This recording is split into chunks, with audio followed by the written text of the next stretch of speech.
Welcome to Futures Talks. Today's episode is brought to you by Imagine, the Institute of Futures Studies, and COMSTECH, the Ministerial Standing Committee on Scientific and Technological Cooperation of OIC. Today we are very excited to bring Professor Dr. Zulfiqar Bhutta to our studio from Toronto, and he is one of the leading professor, researcher, and scientist. So without wasting any more time, let's meet Professor Dr. Bhutta. Sir, we would like to know more about your lived experience, your personal journey. If you could enlighten us a little bit about what was your childhood like, what was your education, where did you get education from, and your family life, we would really appreciate that. Oh, well, that's a long story, but I'll try and summarize it in any simple way that I can. So I come from a family of professionals in Pakistan who devoted several generations to the pursuit of education, teaching, and also service. So my late paternal grandfather was one of the first graduates from King Edward Medical College in Lahore. And my late maternal grandfather was one of the first architectural engineers in the British government in India. He was an orphan who supported himself through education. Obtained his post-graduation back in the early 20s and was then seconded by the British government to go to Afghanistan, where he hailed from. He came from Ghazni. My paternal grandfather was, as I mentioned, one of the first Muslim graduates from King Edward's. And when he went for employment after he had graduated, was the only offer made to him was that he would go to a distant part of the northwest frontier of India at that time. And that's where he went in pursuit of employment and spent the rest of his life principally serving the remote rural parts of what is now Khyber Pakhtunkhwa. He served in all the tribal areas, served in all the agencies, served in several civil surgeon capacities, and eventually retired as a civil surgeon of Peshawar. Now, why am I telling you all of this? Because both of these individuals hailed from, not very wealthy families, but they had one thing in common, both on my maternal side and paternal side. They educated their children and gave them the best possible education, particularly to their daughters. So my mother, who is 91, mashallah, and was one of a master's in history from Iqra University in the early 50s. The asset of education, the asset of bringing your children up with values, I think is something which is genetically imprinted in our family. So my late father, who was also an engineer and a wonderful man, returned from training in France to Pakistan at that time, and was very comfortably ensconced in a professional service as a chief engineer. And then in 1961 or 62, the then planning minister of Industries, Ghulam Farooq Khan, who also hailed from Khyber Pakhtunkhwa, principally set out a general call to arms across the country to ask for engineers and professionals to help him set up polytechnic institutes, technical training institutes.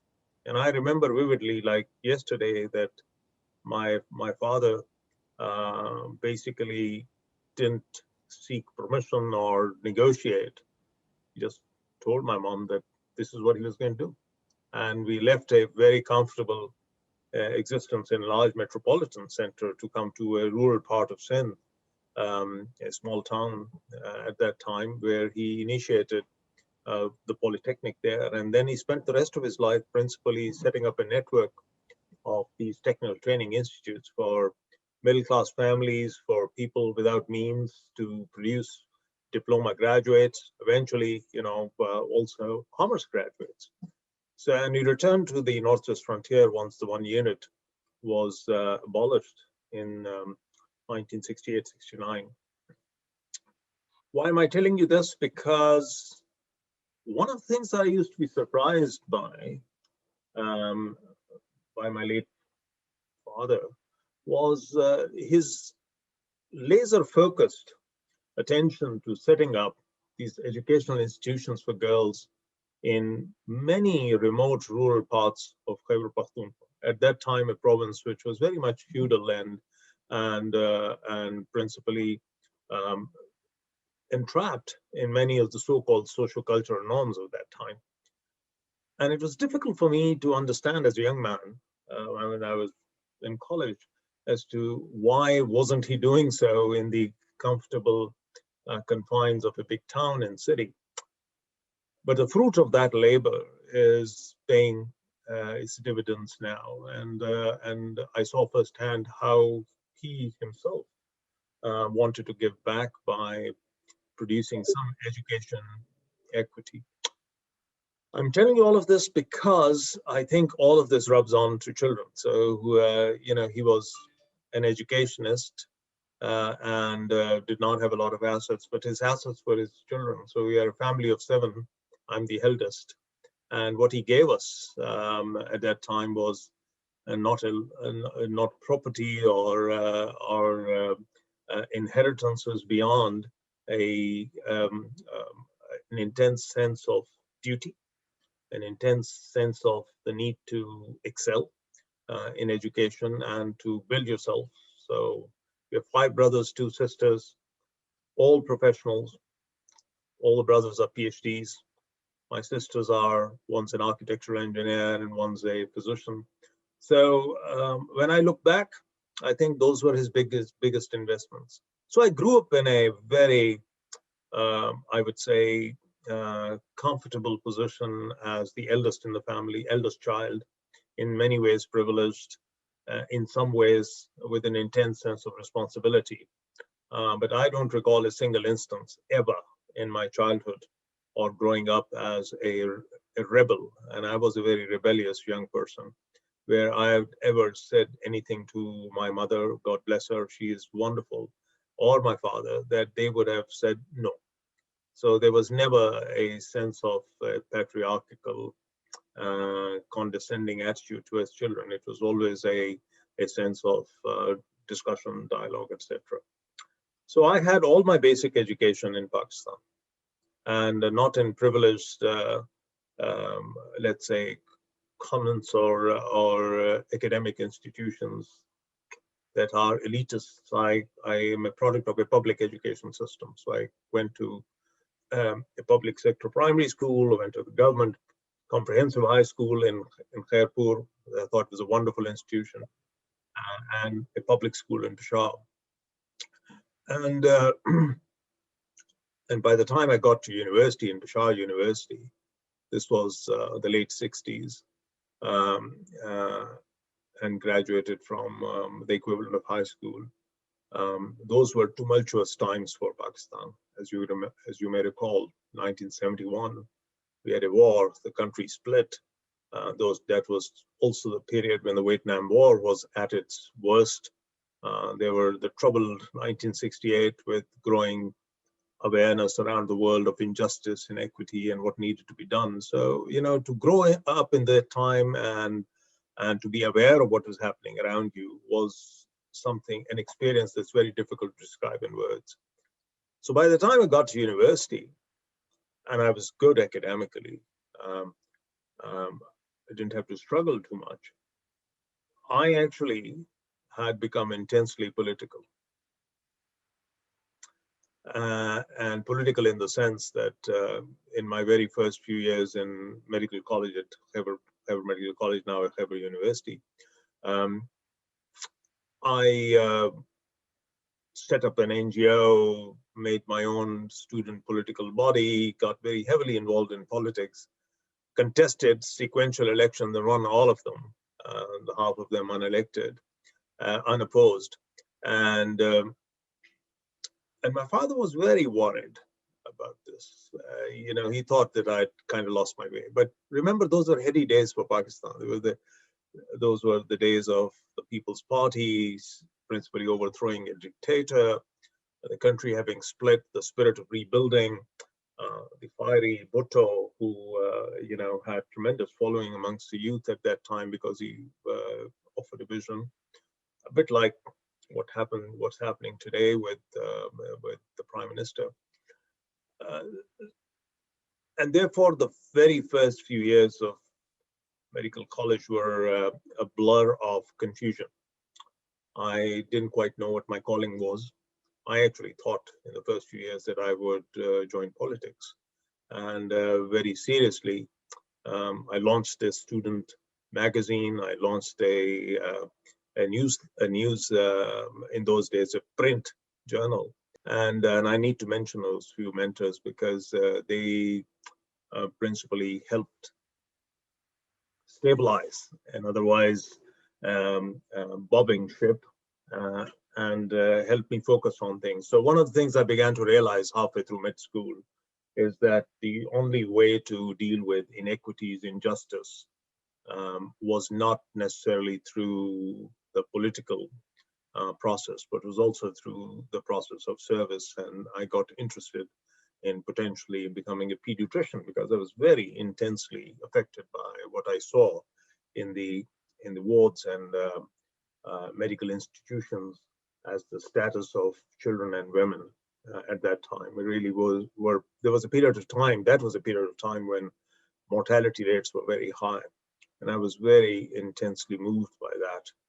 So by the time I got out of med school, I had already decided way before graduation that I wanted to be a pediatrician and also a pediatrician specializing in the care of young babies, newborn babies. This was the field of neonatal pediatrics at that time, which was only just emerging. And I'm grateful to many of my teachers who actually encouraged me to think of this. When many people could not even write the word properly, what is a neonatologist? So when I graduated and was planning where to go and what to do, the role models at that time were all people who had, for a period of time, trained in the West. They had gone out, and particularly in disciplines that did not exist in Pakistan. So I want to tell you a story as to how my early formative years after graduation took place. So I graduated at the head of my class. The Lord's been very kind. I had that privilege of diving into and imbibing medicine, perhaps better than many others. I mean, it was a natural fit. So when I walked into my professor's office, she's still alive and may Allah give her good health, Zakia Minas. And I said to her, Madam, I want your advice because I want to do neonatal pediatrics and I want your advice on how best to plan my training. And she took a look at me and said, well, what comes first? And I couldn't quite get the question. So it took me, quite a few seconds to imbibe that and to understand. I said, Madam, what do you mean, what comes first? I said, you idiot, what comes first? And then it dawned on me that what she was telling me is that if you want to work with a newborn baby, then start working with a mother. And it was like a light bulb went off because, I virtually walked out of her office straight away after that and put in to work in, do my first house job in obstetrics and gynecology. It was virtually unheard of. And you remember, this is Peshawar. This is Peshawar of the early years of Ziaul Haq. And it really was, and this was 1978, 77. So when I walked into the interview room at the head of my class, and there were all these professors sitting there, I said, okay, Bhutta, what have you decided? And I said, I've decided to do obstetrics and gynecology. And one of the senior professors who knew my grandfather, I said, have you really thought what you're asking for? And I said, yes. And he said, well, go away, have a cup of tea, come back in an hour and see if you come to your senses. So I did my obstetrics house job in Peshawar. one of the most conservative areas. And then I wanted to do neonatal pediatrics, and there was no facility at that time. And the only option was to either go abroad or to go to another institution. So I wrote to another wonderful lady. She's passed away now, Razia Rahmatullah, who's at the National Institute of Child Health, and I didn't know her, never met her. I only, and you know, this is before internet and anything. So I'd only seen a couple of articles from her in one of the national medical journals. And I wrote to her to say, this is my background. Here I am working in Peshawar. I want to do neonatal pediatrics. I'd like to come and work in Karachi. And I had sent it in, you know, not expecting necessarily that she would take it seriously. And the next thing I know is that there's a telegram. This is the day of the telegram, which arrives in my ward. I was doing obstetrics at that time, saying, well, you've been appointed as house officer in pediatrics at the National Institute of Child Health, then in Karachi, and join on this and this date. I didn't have enough money to fly, so I had to, do a little bit of chicanery in terms of balancing my funds to buy a ticket to come. These are the days when house officers are paid about 200, 300 rupees a month, and an airfare was easily 6 months or 5 months salary. So I arrived in Karachi, and with just one suitcase and lots of ambition at hand. And as when you're young, you're also, you think the world's at your beck and call. So I arrived and went to the hospital in the afternoon, expecting she would still be in our office, and she wasn't. And those were days that you could persuade. And one of the things, the advantage of the language is that, I spoke Pashto, and there was a guard out there that I recognized was from the frontier. And I asked him, can you give me her number? And lo and behold, I got her home number, and I called her and said, Madam, I've arrived, expecting that she would jump up in joy and welcome me with open arms. And she did. You know, the next thing I know is she said, well, Bhutta, did you not get my second telegram? And I said to her, Madam, I've arrived. No, I did not get your second telegram. She said, I sent you a telegram 2 days ago to say that the job that we had offered you is not available for another 6 months because the girl who was leaving has decided to stay. And I said, well, I didn't get it. And what do I do now? I've left everything and I've come here.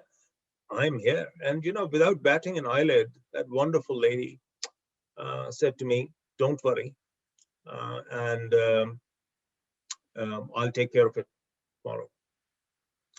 And put the phone down. And as I was just gathering my senses and thinking of what I would do, and she called back again. And she said, well, do you have a place to stay? And I said, Madam, no, I'm going to try and look for a cousin and stay with her. She said, don't worry, stay there. I'm sending a driver. You come and stay here with me. And that's what I did. I stayed with Razia Rahmatullah for that night.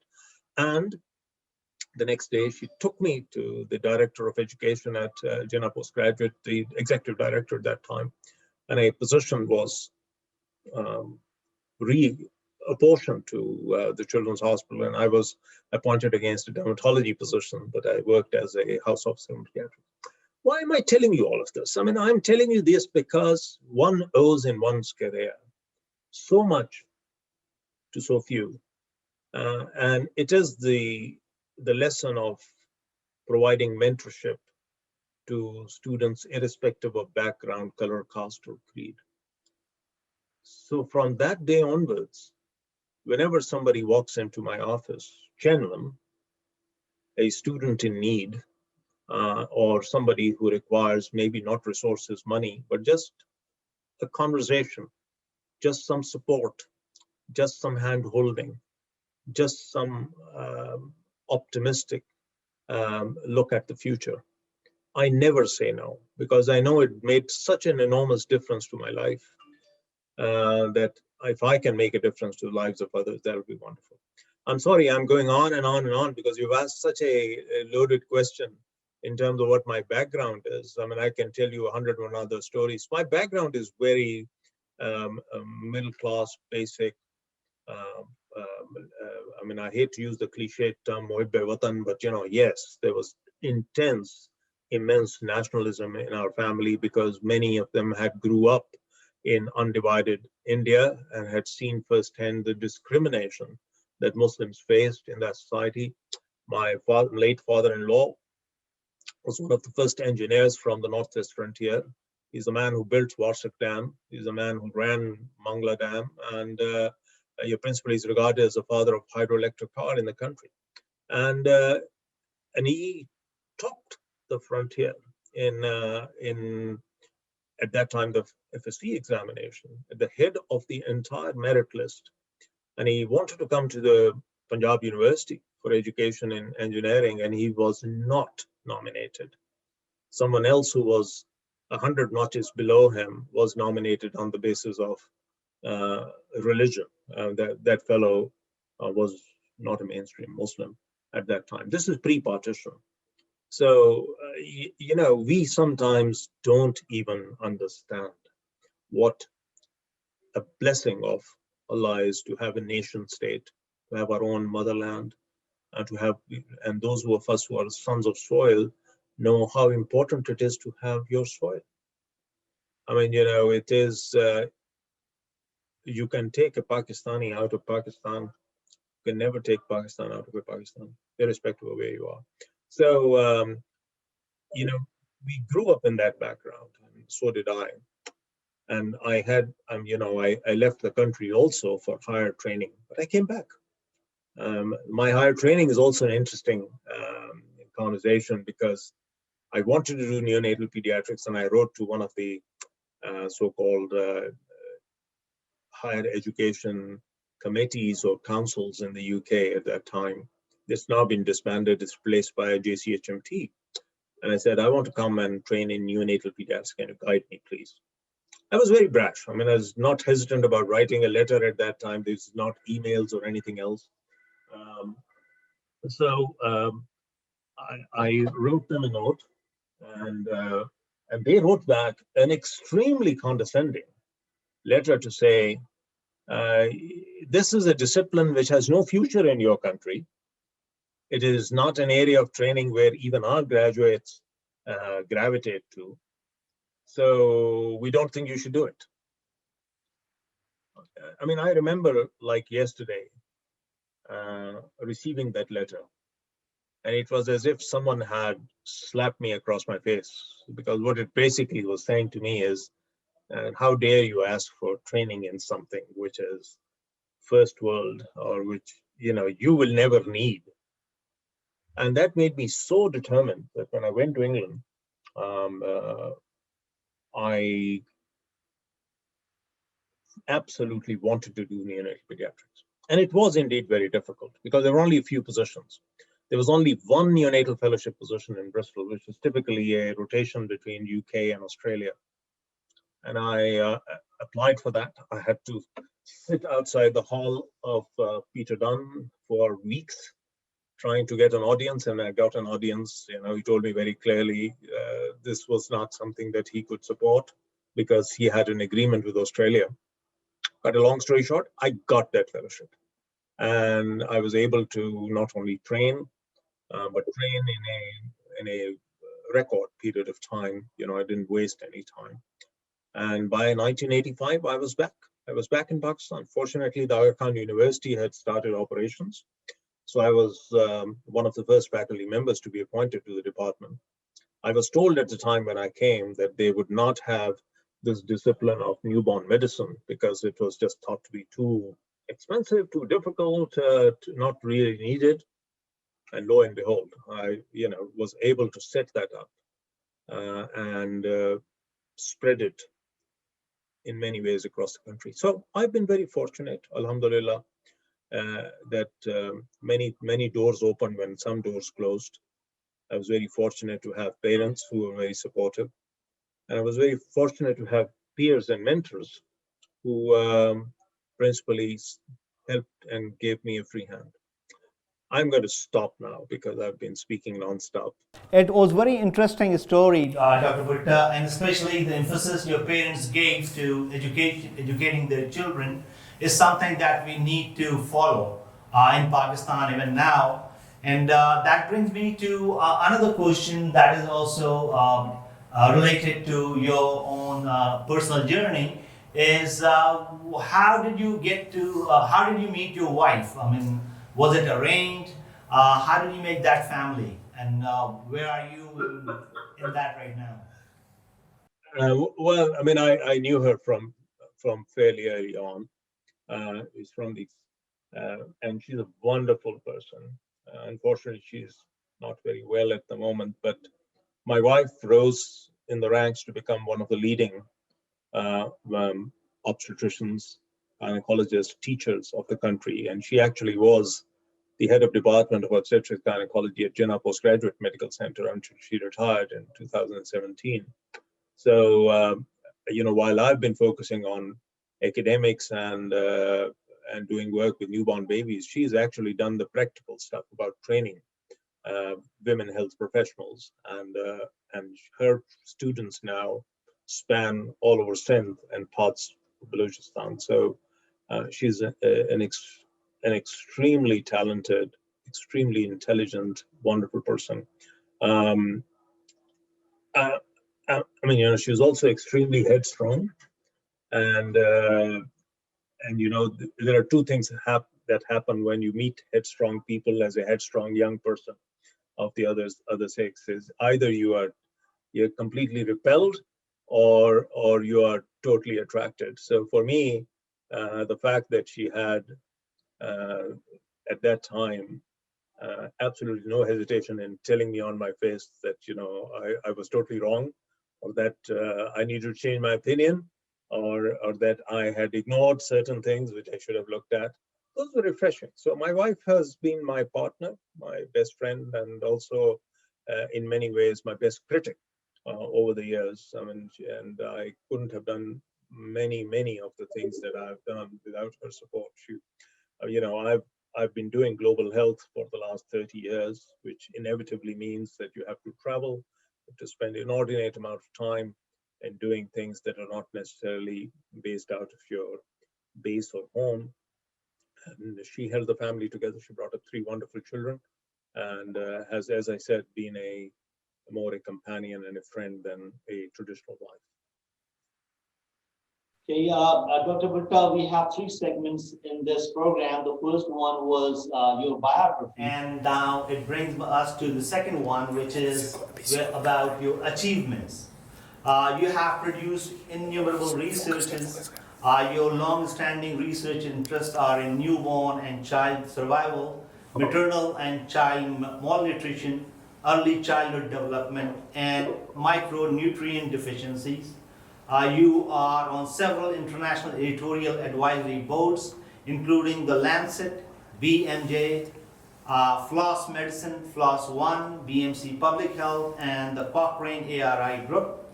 You have published 8 books, 80 chapters, and over 800 indexed publications to date, including 100 plus in the world's leading journal, Lancet alone. So, Professor Bhutta, you have won many awards and conducted numerous research studies. Please tell us about some of the challenges you have faced and how you have overcome them.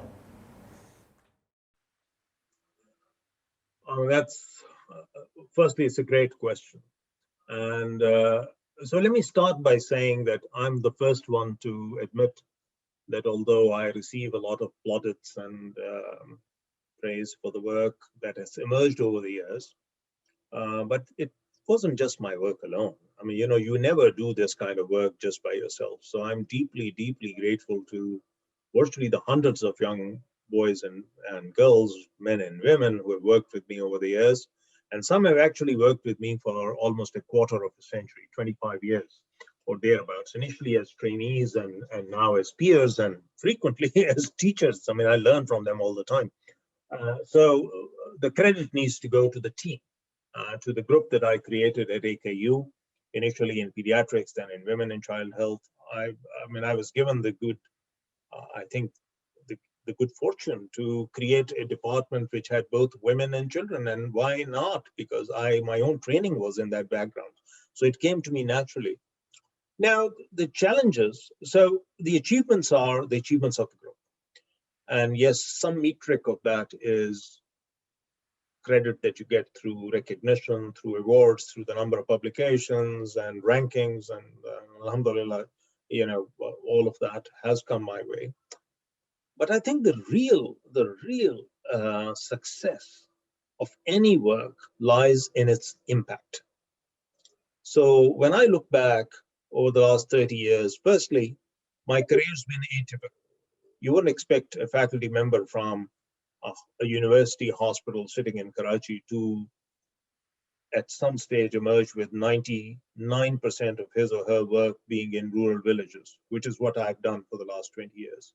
I moved out of AKU with the blessing of the university leadership in the year 2000 to say, I really want to work in rural populations because I think we are not going to be able to impact anything at scale by just doing things in the hospital. I had created what I wanted to create. I had started a training program. Then it could run, but I needed to do other things. And they encouraged it. They never stopped me. I mean, the challenge in Pakistan, of course, for that kind of work is that we are at the end of it all a low middle income country, which in the 70s and 80s was a low income country. It's a middle income country emerging as a low middle income country now.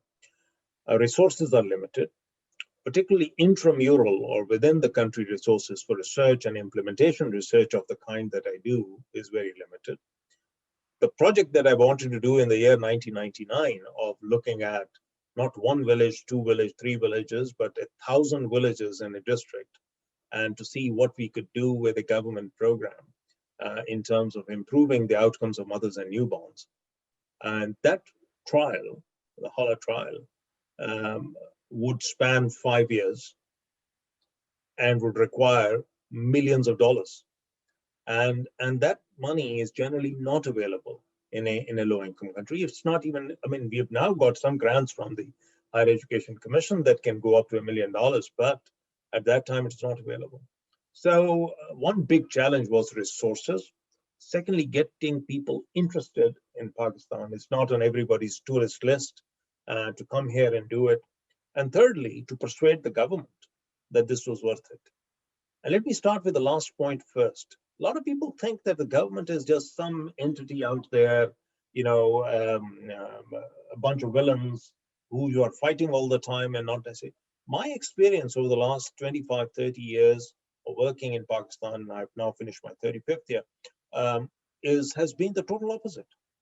It has never happened that I have taken an idea to a policymaker or a government agency in the right way. You have to be respectful. You've got to go and talk to them in their language. You've got to take the time to get their attention and then sit down and not be condescending, but, to offer something as a partnership. It's not been a single instance where I have taken something to the government and they've said no. And had it been the case, I would not have been able to do a single project that I've done. I mean, the Royal Society recognized our work by saying that we had done no less than 12 cluster randomized trials in Pakistan, each trial costing between $5 to $7 million and lasting 5 to 6 years. We could not have done any of that without working with the government's apparatus. So I think one barrier was resources.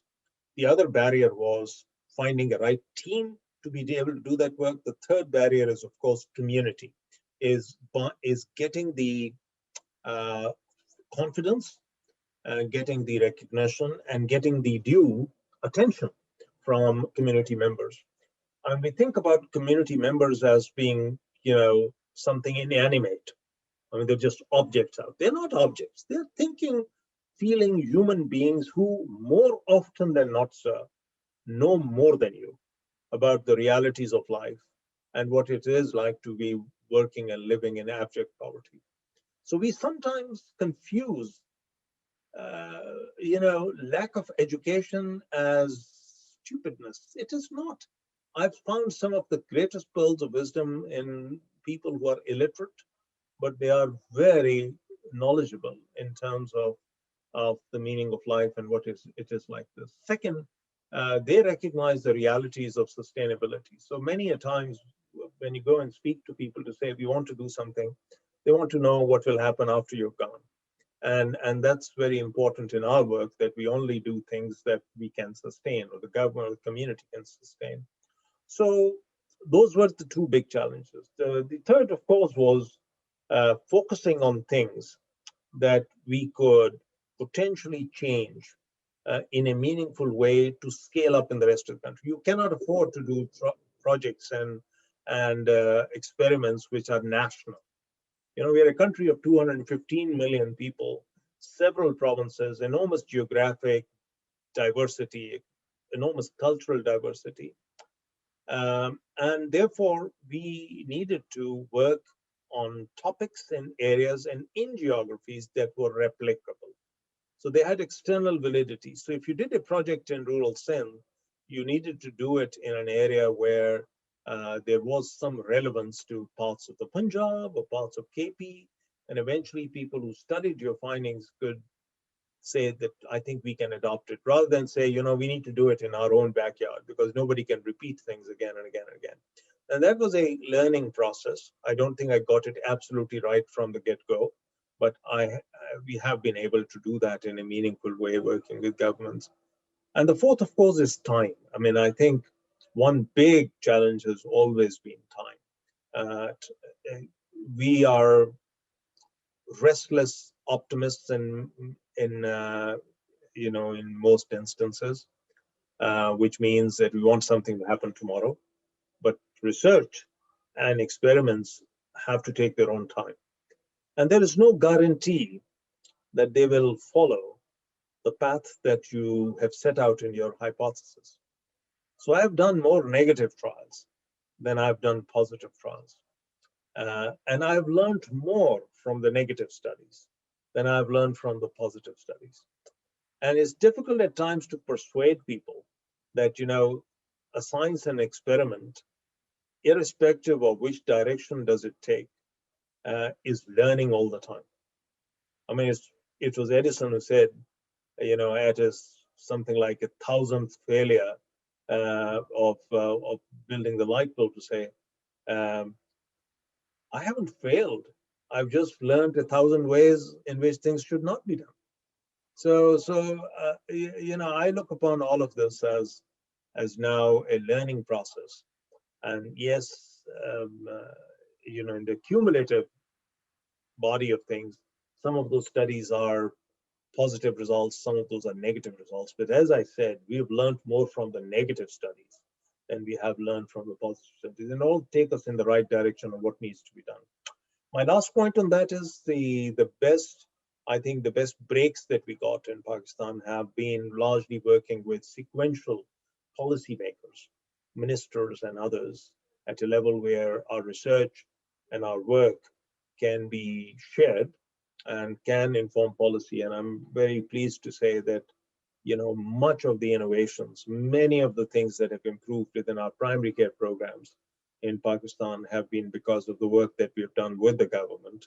And so I have this one satisfaction that it's not been all theory, it's not been all, paper sitting on shelves. It's been implementation and impact on policy work. Thank you, Dr. Bhutta. Other question, this next one is related to one UNICEF 2019 report on the nutritional status of the children and women in Pakistan, which denotes both a chronic long-term problem and an acute ongoing emergency. 38% of children, or 1 in every 3rd Pakistani child under 5 years of age, is stunted, which represents an estimated 6% of the global stunting caseload. Based on your research published on Lancet series on early childhood development and Lancet series on Pakistan, what initiatives can be taken to improve the situation in our country during and after COVID-19? Okay, that's a great question, and it's a very important question right now. So firstly, you know, we've done all the three major nutrition surveys in Pakistan over the last 20 years, starting in 2001, which was led by PIDE, but my group did all the laboratory work. And 2011 that we led and did, and 2018-19 that we just released a few months ago. And the work has given us tremendous insight into why nutrition hasn't changed in Pakistan, or hasn't changed as much. And the bottom line there is that nutrition has changed in Pakistan. It has improved. There are, our most recent work that will be published soon actually shows you that the province that has had the maximum improvement in reducing chronic undernutrition like stunting is actually one of your poorest provinces. Is Khyber Pakhtunkhwa. That's actually done better than parts of Punjab, and definitely tons better than Sindh. So there are lessons in all of that as to what we need to do, and the investments that need to be made for sustainable nutrition improvement. The challenge in Pakistan of not being able to reduce mortality to the same extent as other countries, or improve nutrition to the same extent as other countries, is also largely tied to the social determinants of health and nutrition. And they relate to not only poverty, they relate also to discrimination, they relate to things like gender inequalities and empowerment. So I'll just give you a few figures that will help you understand what I'm talking about. So firstly, where about a quarter of all your births are in what is essentially young girls who haven't finished their own development and growth itself. It's when a quarter of all your births are in children having children, then you can well imagine how that places a stress not only on the girl child, but also on the next generation. One of the things that we found in 2011, and sadly still the case in 2018, is that when you look at risk factors for stunting, which is children being shorter than their biological potential, in Pakistan, maternal malnutrition matters, which is like wasting, if you have a low weight, but maternal height matters independently. Now, when I first saw that, I didn't understand it very well, but it's now very clear. The maternal height relates to nutrition outcomes. Why? Because it's actually the mother's status when she was a girl, and her status, including the influence of her own mother's health and nutrition. So these things take time. When people move from low-income settings to high-income settings, it takes a generation before their height goes up.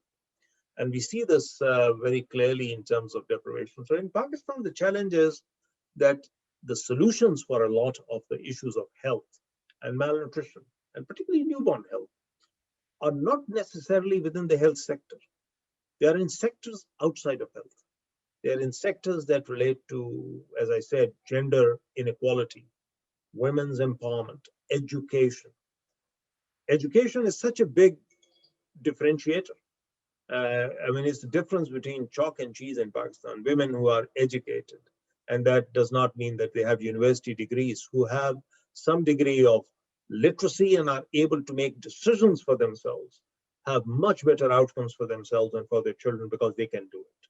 They have the autonomy to be able to take a child for vaccination. They don't have to depend upon the father coming home, not only for their own health, but for the health of their child. So I think to move forward, some of the lessons and learnings from our work are that we need to be conscious of how much needs to be done within the traditional health and nutrition sectors, and how much needs to be done on the outside, and how much needs to be done in terms of uplifting society. That journey has started. Pakistan is not static. So when you hear news about, things not changing, there is change. It's slow. And we have allowed that change to happen by purely secular trends rather than trying to accelerate it. But now that we have all of this knowledge and all of this information and knowledge on which are the provinces which are far behind in development, we principally need to walk the talk. We need to implement what we know. All these Lancet series, if they just become series and are implemented by other countries, but not by my own country, then it's basically missing the mark there. So I hope that we will be able to implement some of these in the next few years. On nutrition, I can tell you there has already been a change. And I'm grateful to the current government and to the Health Task Force that it strongly advocated following the results that we had, and the Prime Minister already being aware of the importance of stunting.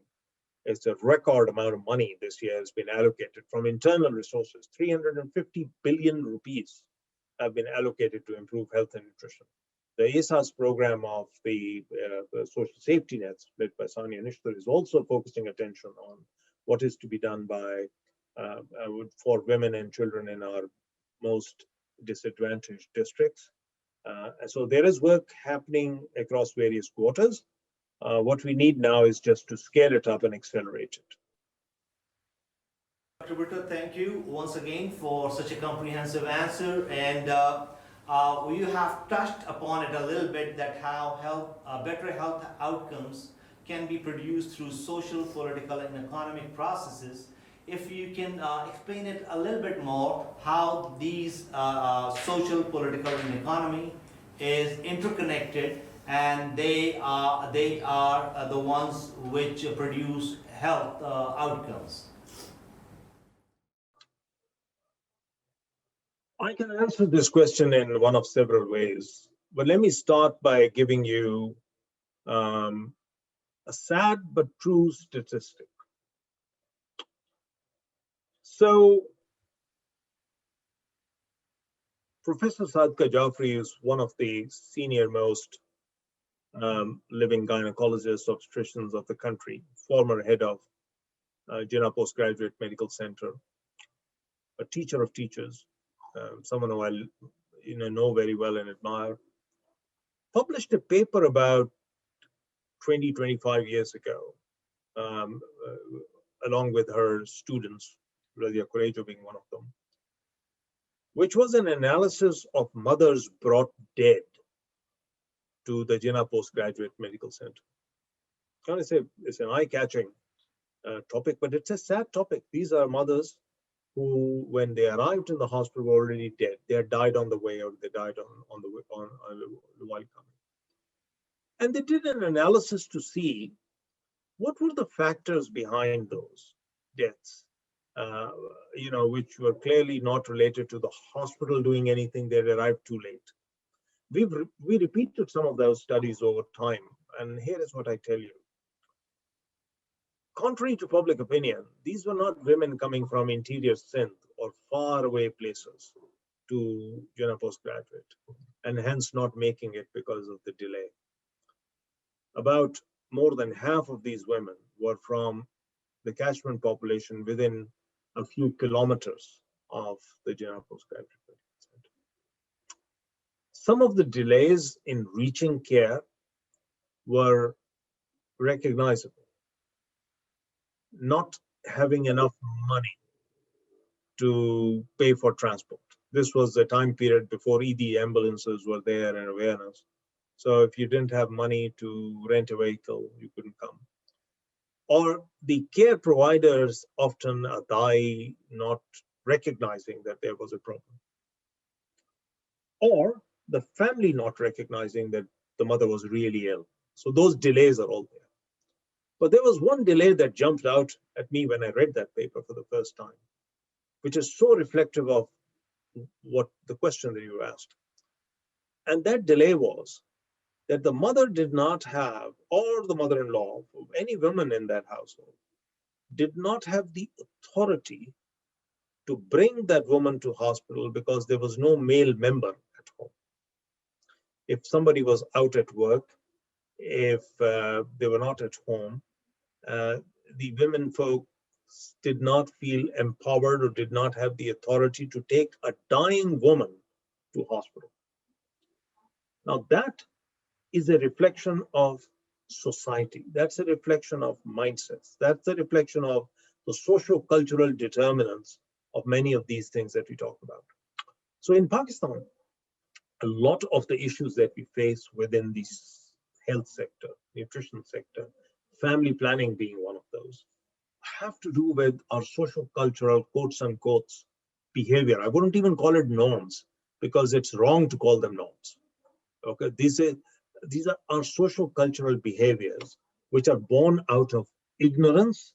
They are not born out of illiteracy, because you can be a totally literate, highly educated bigot. And this is one of the things that we face all the time. And to bring about this change, people have to have the courage to speak out against it. They have to have the authority to be able to speak to our ulama to say, you need to raise your voice on the injustice, which is totally un-Islamic, because this has got nothing to do with our faith. Our faith, if anything, is the opposite.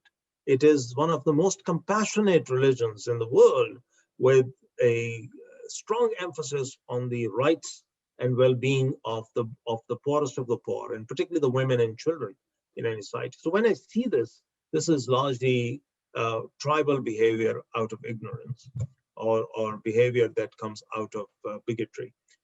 And we face it all the time. So if you analyze what is holding our work back or our progress back in many places, it is this. Education is a big remedy, but it will take time, but it needs to come. So over time, education also opens your mind to newer ideas, to newer thinking. So to cut a long story short, I think these social, behavioral, cultural aspects of disease, ill health, etc., is critically important. Now, it's also something that we are facing in the COVID era. So Pakistan has basically had the yin and yang of this disease. And as I've written and published, our initial response was phenomenal. It was appreciated by the world because we put an evidence-based lens on understanding what the disease dynamics were, where was it going. People were laser focused on identifying and doing something about it. The assets of our intelligence bodies and our military precision through NDMA was also put in terms of building a response, and we succeeded. And as you can see, where countries struggled, countries with much greater assets and resources struggled between the periods of February or March to about July and August, Pakistan did phenomenally well. But then, you know, our, as they say, our basic fundamental flaws kicked in. It's quite akin to, I mean, I hate to give this analogy, but this is the analogy of what happens to our cricket team, that you can snatch defeat from the jaws of victory many times with a middle order batting collapse, or just losing 7 wickets in a row. And that's exactly what's happened, is that, you know, we let our guard down, we let bigotry come in, we let a lot of misperceptions. Oh, we are somehow or the other protected because we are Pakistanis, or we are Muslims, or we have the blessing of Allah behind this. And as a result, the period between August and November was a period of, I think, lost opportunity. And I blame our politicians to a large extent, either side, for not recognizing what was happening in terms of relaxation, premature relaxation. And now today we sadly face the second wave of COVID-19, which we are going through, and a lot of unnecessary loss of life. So we may not have the millions of deaths being recorded in Pakistan. There's still one death is a tragedy. One premature death of your father, mother, or an elderly person is a tragedy. One death of a young person is an abomination. I mean, you know, really speaking, should not happen. But it too will pass. We will be able to overcome this, inshallah. And by early next year, by the first quarter of next year, we would have gone over this hump of the second wave. Then it's an opportunity of seeing and saying that from this emergency response, what we have recognized is weakness A, weakness B, weakness C of our health system and our response system. And you asked a question, how can we build back? We shouldn't just build back. We should, as they say, build back much better than where we were before. If we are discovering now that many of our rural hospitals don't have oxygen, or don't have adequate facilities for monitoring critical illnesses, when we build our systems back, we should make sure that not only those facilities exist for COVID-19, they exist for all other illnesses that people go to in these rural hospitals. At this point in time, the standards of care in many of our rural hospitals is so low that when there is a problem, people vote with their feet. They either stay where they are or they make their way up to the bigger city. So we should try and strengthen that network of health services in our district and quarter hospitals. We should train our people to be a lot more cognizant of the risks posed by infectious diseases, particularly in the elderly, and we should make it happen. So it shouldn't be just a theoretical plan that sits on a shelf or a desk. It should be implemented in letter and spirit. Okay, Dr. Bhutta, that brings us to our final, third segment, and it's about application of your work on OIC goals, which includes overcoming diseases and health problems. 12 of the global nutrition goals of the Global Nutrition Report 2020 matches with the OIC 2025 Program of Action and the Sustainable Development Goals. Your major research areas comprises maternal, neonatal, child and adolescent health and nutrition. So we just wanted to ask you that how do you see the goal of ending global hunger and malnutrition achieved by 2030? That's a fantastic question, and it's a very relevant question because that's the focus of my group these days. So for your audience who may not know, I now also lead a large research group that works between Canada and Pakistan with a lot of female scholars. And we are focused, as a very specific area of my work, we are focused on Islamic countries, Muslim countries. Recently, we published our analysis of how Muslim countries responded to COVID. It was just published a month or so ago. And we are following that up with individual case studies. We've just published our analysis of how the health sector for newborns has responded in Kyrgyzstan. You know, Islamic country, much less resources than us. Yes, smaller, but has done so well. So what we are doing within my group are focusing on four things. Firstly, there is a focus on keeping an eye on women and children's health, including nutrition, in a very systematic manner. We published our analysis of Islamic countries in relation to progress within the Millennium Development Goals period up to 2015 in the Lancet 2 years ago. That received a lot of good response. And in January, we will publish our analysis of what needs to happen in conflict areas and conflict-affected geographies. A large portion of those are, unfortunately, sadly, Muslim countries. What needs to happen for women and children there? The third area that we are looking at very actively is governance and equity issues. So if you look at the COVID response paper that we just analyzed and published, there is this notion that strong governments, authoritarian governments have done very well because they've imposed things and people have followed. And the truth could not be different.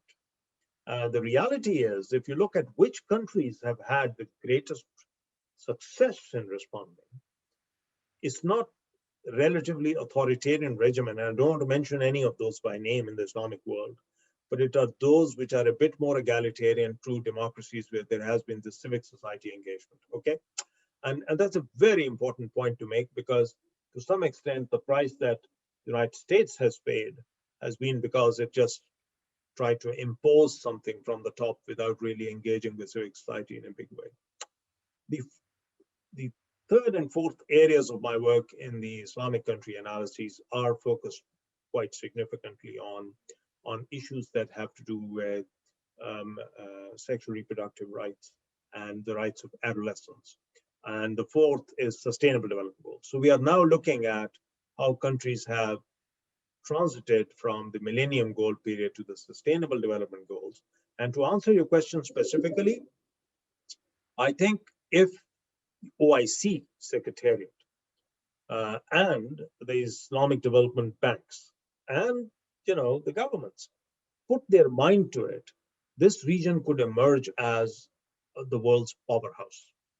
At the moment, this region, our Islamic countries, are far behind in science, technology, and development than any of their economic counterparts. And I'll give you just one example.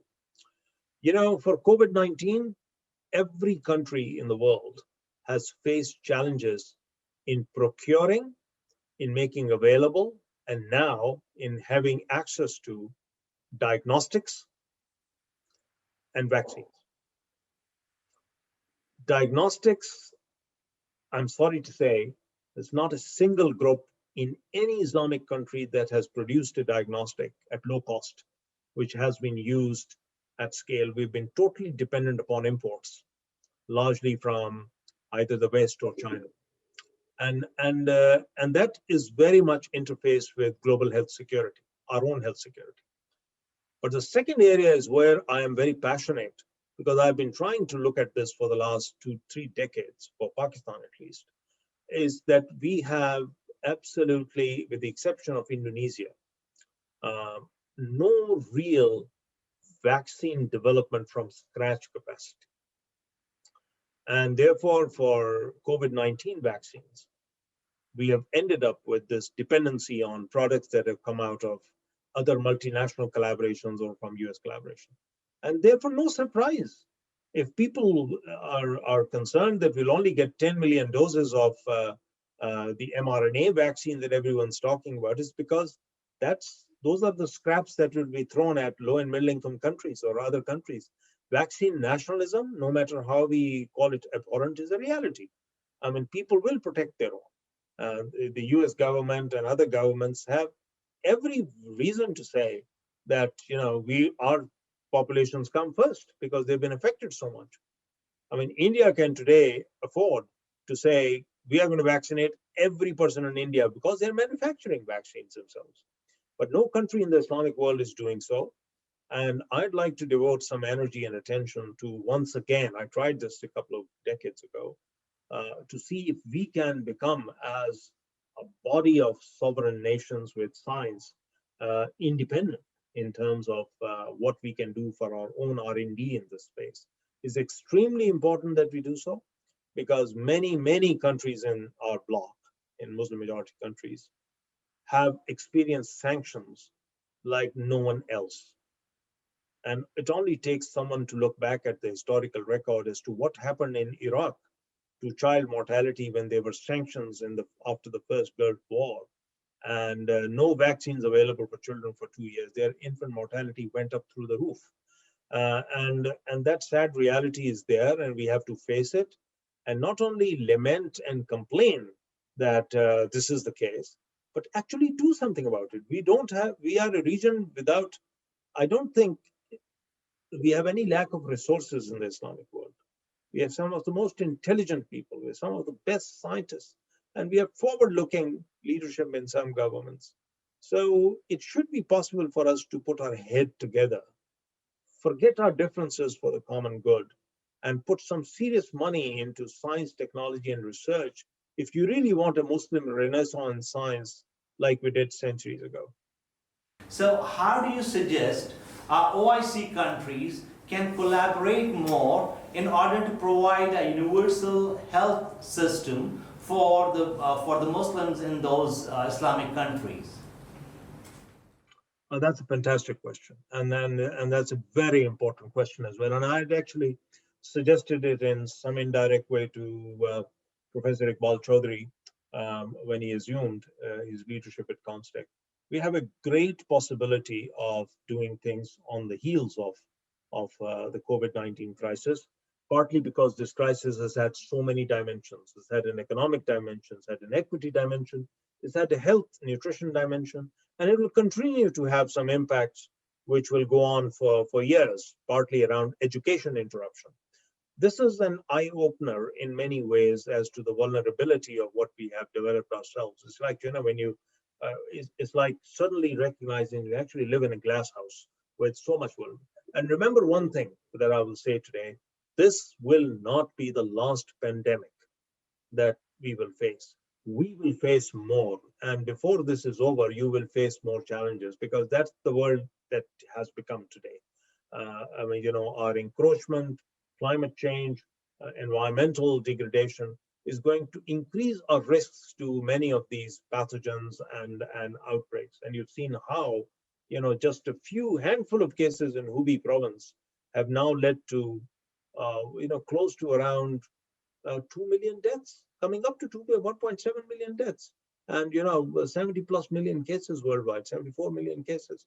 So no one could have imagined this when this first news came out. So we will face more challenges like this. What needs to happen is, in my opinion, is that COMSTECH should create a platform for dialogue and honest, open dialogue on the achievements and the failures of science in the Islamic world, to address some of the hard questions. And I don't mean science in terms of just health sciences or biology. I also mean the social sciences. I think there needs to be a thorough understanding of some of the issues around inequities that are emerging, disparities by ethnicity, by gender. Why should it be? I'll give you one question as I close. It is a real puzzle as to why child mortality in the Islamic world at large for the last several decades has been much better than many other countries, and the trajectory in the same direction. On the other hand, you pick up maternal mortality, and we are quite significantly worse off than any other non-Muslim countries of the same kind of, and that, the answer to that has to come from the Muslim world itself. It's not for people outside to come and tell you why this has happened. It is something that we need to discern ourselves. So I think in the wake of the crisis that we have faced, COMSTECH should serve as a platform for a deliberate discussion on the role of science, policy, and also the kind of research capacity enhancement, institution building that we need to have across the Islamic world, and the investments that need to go into stimulating science in a way that we were, 1,000 plus years ago. Thank you so much for your valuable time. We really appreciate your talk. I would love to talk longer and listen to you more, but our time is over. And thank you for talking to us, and thank you for your service to humanity. We salute you, sir. Thank you very much. Thank you very much for giving me the opportunity, and God bless you. Thank you. Thank you for watching, everyone. I'm sure you have enjoyed this episode as much as I have. It was really interesting and comprehensive talk from Professor Zulfiqar Bhutta. And in our next episode, we'll bring you another leading scientist from OIC member states. Until then, stay tuned, take care of yourself, be well, and practice social distancing protocols. Thank you.